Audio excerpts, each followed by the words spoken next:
go ahead and get it kicked off with one of the biggest financial nightmares, retiring too early and realizing you're going to run out of money in retirement. Bob, I know you've helped a lot of clients kind of navigate this specific situation. You want to go ahead and get us kicked off? Sure. Yeah. It's often the biggest fear that retirees have is running out of money in retirement. That's why they come to us. That's why they go to a professional to make sure that they're on track. And the first thing that we do to give people confidence and help alleviate that fear is just putting a long term plan together. Like, let's put numbers on paper or on a computer screen, whatever makes sense, and really just track it out and say, hey, how much do you have as far as resources? What do you need to spend? Where's it all coming from? And just giving this sense of, hey, long term, excuse me, you're going to be in a good place, that can give that confidence and alleviate that fear. The second piece that comes with that is just understanding your income streams really well in retirement. Because as we go from earning a paycheck to having to take distributions, you don't always need to take money out of your accounts. Oftentimes, you're going to have Social Security. Maybe you have annuity income or pension income, something else coming in that can help your kind of guaranteed base income can really alleviate the fear of taking distributions, especially when there's market uncertainty out there. So building a plan and understanding your guaranteed income sources are great ways to alleviate some of the fear that comes with retirement. Yeah, Bob, those are all really good points. And I'm going to put this up here so I can actually breathe and you can hear me talk. So those are all great points. And one of the reasons why a lot of us get into this business is because when we work with clients, we put that financial plan in place for them and they say, wow, I really feel good about where I'm at right now. And I feel confident in my plan. I know the steps I need to take to achieve my goals. And I just want to thank you for making me feel like just peace of mind, right? So that's great if we're working with people that have some time before retirement. But if you're one of those, individuals and families that are like, I'm really approaching retirement and, I'm excited, I finally made it. And then, you're planning on retirement and you're like, wow, these numbers just aren't really adding up. Panic starts to set in, right? And some of those emotions of like failure and not accomplishing what you want because you didn't start early enough, you didn't invest early and often, those emotions can kind of come in and play to place. One thing I want to tell you is one, it's not a failure. You realized, hey, these are these goals that I want. My numbers aren't adding up. What can I do now? And that's something we can also help with. You may not have a huge time horizon, but what things can you do? Like Bob said, different income streams. If you plan to retire in a year or two, maybe you have to push that back. But our job is to just provide some transparency on where you're at right now and provide recommendations, give you all the data behind so that you can make an informed decision. So don't feel like it's a failure if you're approaching retirement and things are just not adding up. There are options and we're here to help you with those. Yep. And honestly, what I see more than anything is people have so much fear about spending in retirement that they don't spend enough, right? So sometimes we even have to go to them and say, hey, you can afford to do that thing, to take that vacation. And oftentimes when we have these conversations with them, this emotional fear builds up of not wanting to spend anything, even if they're in a good spot. And so a big part of what we do is just, I don't want to say give permission because we don't have to give people permission to spend their money, but make them feel confident that they can go out and do the things that they want to do with everything they saved for and planned for their entire lives. Yeah, great point, Bob. I think the stat that's, general rule of thumb is that retirees spend like 70 to 75% of the income they were spending when they were working in retirement. So hmm it makes perfect sense that, they overestimate how much they're going to spend in retirement, and that gets scary. And I think one of the biggest joys about doing this for a living is when you do meet with someone and they're like, I'm going to work till 65. And then you put that plan in place. You say, you can retire now if you want to. You're only 60 or 62, but feel really comfortable with where you're spending and how it's going to project out, that you should feel comfortable retiring at any point in time. And at the same time, we've had those conversations with people and they've said, I'm ready to go. And we've said, it may not be the best decision. We may not be able to make that work unless you're willing to cut back on your expenses. And ultimately, there's only so many levers that we can play with, right? We can try and take more risk, which is usually not the right answer, to try and get a higher return. We can ask you to spend less money in retirement, or you can work longer. And so navigating that plan with you, because ultimately our favorite thing is when you come in, you say, I just feel better about where I'm at with my financial life. I feel confident in my decision. That's when we know we've done a good job for someone. Yeah, and to Tyler's point that the statistic that retirees spend, 70, 75% of their income that they were when they were working. A lot of clients that I work with actually end up spending a lot more those first couple years in retirement. So really just having those conversations, really diving into what your goal is, what your spouse's goal are, but are those goals the same, and realize that when you retire, sometimes people, hey, this feels really good and I'm healthy and I want to travel. So just again, putting a plan in place to you know make sure that you can achieve those things if they vary in retirement. Yep, absolutely. And Nora, to that point, that's oftentimes what people want, right? They don't want to be sitting on, 8, 10 million when they're 92 years old and not have spent it when they're active and able to and healthy. And again, it goes back to the whole idea of building a plan and putting something in place that says, hey, you can do this, you can accomplish it.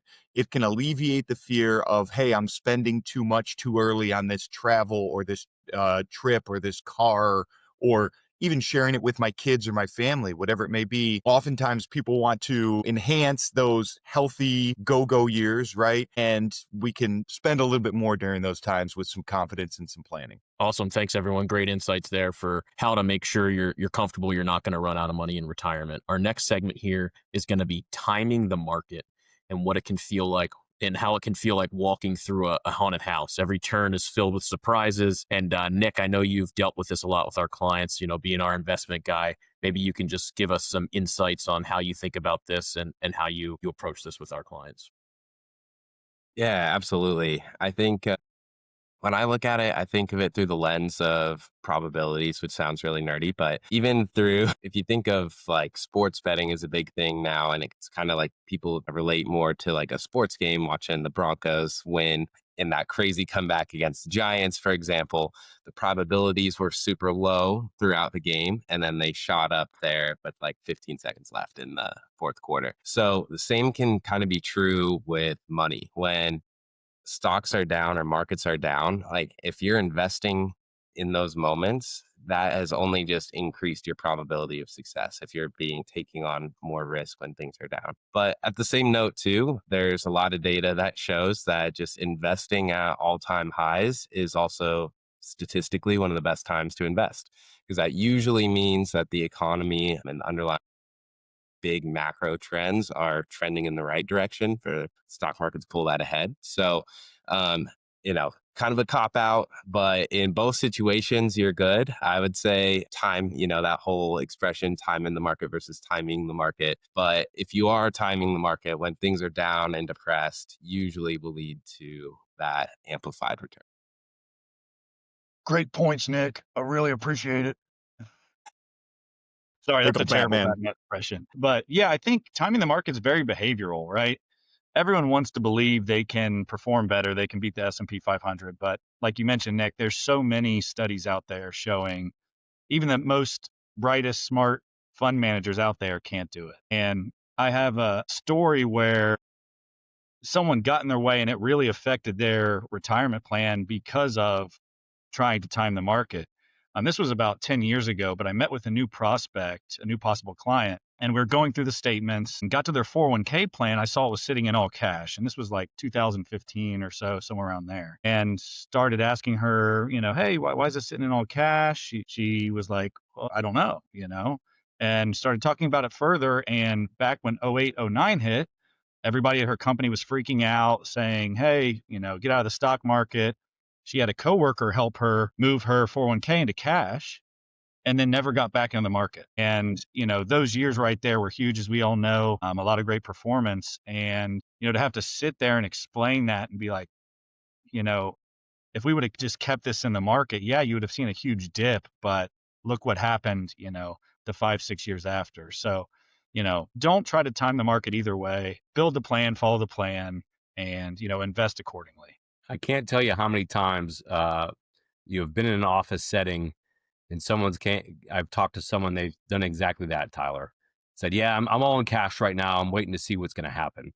And I just start shaking my head because the data is so clear. When you time the market, you have to be right twice. You have to get out at the right time and you have to get in at the right time. And the people that get paid millions of dollars on Wall Street are not able to do it. And the data is very clear about that. One of the biggest values we provide to people is helping them with the behavior. And we've been through some crazy market cycles, 2008, coronavirus 2020, rising interest rates, rapid inflation in 2022. And every single time people say, this time feels different. And when we look at the data and we go back, you say, don't you wish you bought more in 2008? Don't you wish you bought more in 2020? Don't you wish you bought more in 2022? Every time is not different. And we can go back and look at historical events over the last 100 years, world wars, wars in Vietnam, pandemics, all sorts of things. If we stay invested in the portfolio that we've chosen, you're going to get a good return in the long term. And if that's our goal, then timing the market can only really be destructive unless you get very, very lucky. And I wouldn't want to bet my retirement and my family's goals on trying to get lucky. Yep, absolutely. And when we take those probabilities, as Nic alluded to, and apply them over time, I think the statistic is that day by day, markets are up like 52 or 53% of the time, right? It's no better than a coin flip on a daily basis. But when you extend that out to a month, I believe it's like 60% is positive and 40% are negative, or 70-30. It's something like this. The magnitude is what's important. When you extend that to a year, it's 75% of years are positive and 25% are negative. When you extend that to 5 years, it gets closer and closer to 100% the further out your timeline goes. So as long as we have that long-term focus and we're not scared out of our long-term investment strategies by short-term news or market movements, we can be more confident in our long-term returns, and leads back to being more confident in our financial plans, our financial future, not running out of money, whatever those financial goals are. All ties back to being disciplined and not trying to time the market or get out when we're feeling scared. Yeah, I think FOMO's become a big thing. If you just scroll social media, you see screenshots of financial accounts saying, look how much money I made today, swing trading, leverage, options, all that stuff. You can't get caught up in that because they're not posting the days when they have big losses either, right? You only see when they're winning. So just don't get caught in the FOMO and stick to your plan. Exactly right, Tyler. It's really hard to go to the golf course or the pickleball court or out to coffee with your friends and hear them talk about what they're doing and why they're doing it, and you saying, "That's great, good for you, but I trust my plan. And if I stick to my plan, I'm going to achieve my goals." It's amazing what greed does to people. And we want to make sure you feel comfortable in your plan so that you can avoid the noise. You're going to hear people come in and say, oh, I made 30% this year. What'd you get? It doesn't matter as long as you're on track to achieve your goals. Because if they got 30% when you got 5%, they probably lost 40 when you lost 5. And so we got to make sure that we understand where we're invested and why we're invested there, not try and time the market and do what our friends are doing. Awesome. Thanks, everyone. I think those are some great insights, help understand that really timing the market is not a very fruitful exercise. So hopefully everyone takes that to heart. Our next segment here is going to be claiming Social Security and the fear of choosing wrong. Oh, Social Security can be one of the most nerve-wracking decisions. Once you claim it, there's no going back. Nora, I know you've helped a lot of your clients with this. Do you want to give us some insight on how you help your clients make that choice without fear? Yeah, absolutely, Ryan. And Social Security, that's one of those things: fear, certainty, nervousness. You're approaching that 62 timeline. You're like, what do I do? And then add in a spouse, right? Are they working? Are they not working? How old are they? Is there an age difference? So there's a lot of variabilities when you talk about when to claim and what's best for you. And there's no blanket statement. So what we do with clients is we meet with them. We have them bring their SSA Gov, Social Security, and we run an analysis for them. Does it make sense to claim early? What are the differences? What are your goals, right? Are you someone that, unfortunately has health issues in your family? Should you take advantage of an income stream now, or should you wait? Because Social Security is one of those things that you're rewarded with patience. Social Security gets reduced if you take it early, but if you can wait to that 70, it may make sense in your situation to claim as much as you can. And so when we think about the questions is, when do I claim, right? Do I claim early or do I postpone? And a lot of that has to do also, with your spouses, Social Security can also be taxed. So if you claim early, is that going to change your taxable income if you're still working? And so those are some of the things that we kind of consider when we talk about, when should I claim Social Security? What questions do you have with that? We run through a full analysis with our clients so you can be informed and make the best decision for you and your family. And unfortunately, a lot of times this is one where there is a lot of emotion, and it's kind of like timing the market. People go to people in their neighborhood or people in their friends group, and they say, "What did you do?" And that's often probably the worst advice because everyone's situation is different. If one spouse was the highest earner, we can kind of use one spouse filing early and then getting the spousal step up later. They may have health issues in their family, so it makes sense for them. They may be on medicines that you don't know about, so it makes sense for them to claim it early. Other people are really healthy, they have longevity in their family, both spouses worked, so maybe it makes sense for them to claim later. And so when we run that analysis, we can kind of give you a break even and look at all different scenarios. But if you go online or you talk to your friends in the neighborhood or at the pickleball courts, everyone's situation is different. So this unfortunately isn't one that you can just kind of lean on and say, well, my friend did this, so I think that's what I'm going to do. And then emotionally, we get into politics here. A lot of people are sitting there thinking, well, it's not going to be there. It's going to go away. I want to get it while I got it. I don't trust the government. And ultimately, people have been saying that for a really long time, right? This was developed in the 30s. And so we've got to kind of look at it and say, all right, what makes the most sense for you and your family? Yeah. And, Social Security in general, it's just this idea that, hey, I want to start pulling from Uncle Sam's pocket before I start taking from my pocket, right? Like Shaun, as you alluded to, it's this sort of not even distrust with the government, just like, hey, I paid into it. I want to get out what's mine.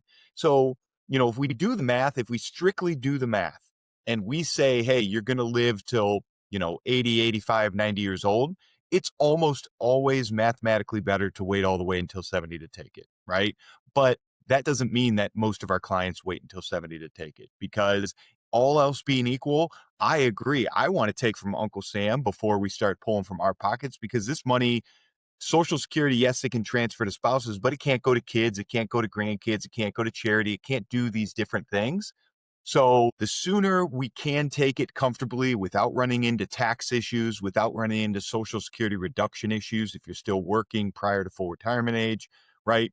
We want to do that generally. But again, to Nora's point and Shaun's point, we want to put a plan together. It's not a one size fits all. And there are a lot of different moving parts that comes into it. All right, thanks for those insights on the Social Security claiming strategies, guys. I think those will be very helpful. Our next segment here is going to be talking money with family, fear of conflict. This is something that's, I think, hard for a lot of people to do. And sometimes it can be one of the spookiest financial moments to happen at the dinner table as money comes up, things get awkward. And just in, Batman is back from Gotham. So we're going to go ahead and have him kick off this segment. You want to go ahead there, Batman? Yeah, with the holidays coming up, Thanksgiving, Christmas, the three things you don't talk about are politics, religion, and money at the table, right? We're talking about money today. I think, when this situation arises, I think a lot of times, and when I deal with it with clients, it's when younger clients are starting to have those conversations with their parents. Maybe they're later in their life cycle, maybe they're talking about long-term care, things like that. I think, you know, it's okay to share, right? But I think a lot of those matters should be kept privately. If you're at the dinner table with cousins and aunts and uncles and you want to speak with your parents about something that may be going on, the Thanksgiving dinner table may not be the right time to do that. So I think, you know, talking in private with someone like your parents, being very gentle about it, right? Money, people have a lot of thoughts on money, a lot of different behaviors. Just approaching the conversation in a helpful way, I think makes a huge difference. Yeah, good points there, Tyler. And I think, timing and place, you're spot on. If you're at a dinner table with family, friends, may not be the best point. But when you kind of think of some conversations that might come up, I'm thinking of like two categories, right? One is more probably with your parents or spouse, talking about money, kids, and things like that from an inheritance standpoint, what to do. I've had several clients come to me and it was a spouse. And let's just say, the male in the relationship, the husband, was kind of the main, financial decision maker, and really was the one that worked with us. But one thing we like to do is make sure the spouse is involved in a lot of those conversations, because I've had a lot of spouses come to me say, man, if I didn't have those conversations and something, God forbid, unfortunately happened to my spouse, I wouldn't know what to do. I don't know where any of my accounts are. I don't know what our strategy is. So I think having those tough conversations is important. But then the second part of that may come up, and we kind of alluded to this during the time in the market, is, Uncle Rico says, hey, my account went up 20%. How are you doing? Or I'm in these certain, stocks, or let's talk Bitcoin, which I'm sure is going to be a hot topic on the table. Those are just know that's not your financial plan, right? And that's one thing that when we work with clients, our huge proponent of just education, right? We want you to know where and why you're invested. Your strategy is specific. It's not the same as your uncles and cousins, and you have different goals in them. So just kind of put that layer of, I would say, protection around you when those conversations happen with those crazy uncles and aunts. Yeah, yeah. I love those points, Nora. I think the only thing that I would add to that or comes to mind is the fact that we live in the information age today, and the access to things like investing or just knowledge in general about financial markets has never been easier. So you don't have to rely on Uncle Rico and your parents. There's a ton of great content out on YouTube, especially this podcast, but other places to go are great too. And I think with that, it also just opens the door to this whole dynamic where the younger generation today just has more tools in the toolbox than previous generations. So therefore, there's more strategies that we can think of. Roth IRAs didn't exist for many of our parents or grandparents, wasn't really a thing. And when you think about all of those different parts, it's wow, yeah, today's younger investors have probably 10 times the amount of access and different variety of tools in the toolbox. Their strategies are absolutely going to look a lot different, and rightfully so. I think, more competition, more knowledge should push the curve to a better spot. But yeah, not one size fits all. Feel free to throw out Bitcoin at the dinner table. That wasn't on Tyler's forbidden list, so we're good there. And I think another thing about talking about with family, you kind of look at it from two perspectives, is we are around the holidays. We're going to be together. Love is in the air. It's a good time if you are older clients to say, hey, kids, here's what I'm thinking to do with my estate. Here's how I'd like it to be laid out. And if you don't feel quite comfortable with it, maybe invite them to your financial advisor's office. A lot of times we feel like family counselors or marriage counselors when it comes to, money and spending. And so it can be an easier conversation if we can help facilitate it. But it's going to be important if something does happen that everyone kind of knows the game plan. We know who's going to be making decisions, who to go to, so that accounts can get set up and everyone's wish can be carried out. Because the last thing people want is after they pass away, their friends and family kind of fighting over money or healthcare decisions or financial decisions. If we can get it all laid out, everyone understands, we can keep the family intact even afterward. Yeah, absolutely. And Shaun, that's a great point. That's what I was going to say too, is oftentimes with our job, yes, we deal with the financials and the numbers and all that, but I can't tell you how often I feel like that, counselor in there, right? There's even been times between spouses, just asking about goals in an initial meeting, and one spouse says, hey, I'd love to go to the North Pole. And the other one's like, I never knew that, right? I had no idea you wanted to do that. So even with those that are closest to us, it can be hard to bring up kind of our financial goals or, what we want to do, what we feel about money. And so where we hope we can come in and we talk to clients about all the time is, what do you want for your family? What do you want for your kids? What do you want for charitable organizations or whatever it may be? And just having a very open, understanding conversation around what that looks like, and inviting in those main stakeholders to just be a part of and understand the conversations. It can be scary, it can be tough, but when led with, like as Shaun said, love is in the air and we have these good feelings around the holidays, it could be a good opportunity to kick some of those off. All right, thanks, guys. One thing I have to address real quick, though, is this disparagement of Uncle Rico. I'm pretty sure the only claim he ever made was that he could throw a football over those mountains. But I think this has been a great insight. Bring us into those conversations with the family. We're happy to help bridge the gap and help you make it a little less awkward. So this week, we're going to go ahead and give it to Bob. He's feeling authoritative today as the cop, so he wants to be the winner of the week. So go ahead, Bob, give us your rant. All right. Well, hey, it's Halloween. It's that season. That's why we're all dressed up and talking spooky things. But the thing that I hate most about Halloween are the pumpkin patch trips, right? Like, I know that it is a family-friendly activity that everybody wants to go there. But when it comes up on a Saturday or a Sunday, there's football on, there's these games, and my wife drags me out to go pick out pumpkins that I could grow in my backyard. Like, come on, it is literally the last thing on my list that I want to do when it's nice out, when there's football on, when there's beers to be drank. So I am so thankful that I was out of town this weekend and my parents took my kids to a pumpkin patch so I could get that off my list and check that box, because it is literally the last thing that I want to do in the fall. Nice, Bob. I can agree with you that. I don't want to spend any time at a pumpkin patch either, but you've got plenty of room in that backyard. You just got to throw some seeds and you'll have your own patch in no time. That's right. Thanks for joining us for another episode of Balance Your Wealth, and we look forward to seeing you next time. Thanks, everyone. Yeah.